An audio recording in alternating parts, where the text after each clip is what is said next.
ह्याच्याकडे प्रशासनाने सरकारने अगदी म्हणजे सिरियसली बघणं गरजेचं आहे. नाहीतर हा जर मुद्दा वाढत राहिला तर आपल्या ह्या सगळ्या गोष्टींना जरब बसणं जरा अवघड होणार आहे.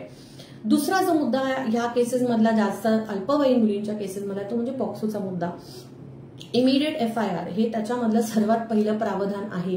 तरी पण FIR नोंदवायला जी दिरंगाई पोलीस प्रशासन करतं यांनी नक्कीच काहीतरी गडबड कुठेतरी आहे हे उघड आहे.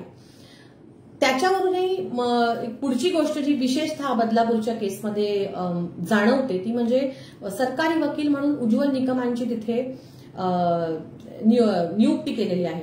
आता उज्ज्वल निकम साहेब हे फार अनुभवी असतील, सगळंच असतील, पण एकूणच त्यांचा ट्रॅक रेकॉर्ड काय आहे, खैरलांजीच्या केसबद्दल नेमकं त्यांनी कसं काम केलं, काय केलं हे आपण सगळ्यांनी बघितलं. आणि विशेषतः आज 2 महिन्याआधी भाजपच्या तिकिटावरती ते निवडणूक लढलेले आहेत आणि ज्या शाळेच्या विरोधात ते केस लढत आहेत ती शाळाच मुळात प्रशासन जे आहे ते मुळात भाजपच्या लोकांचा असा एक हे आहे.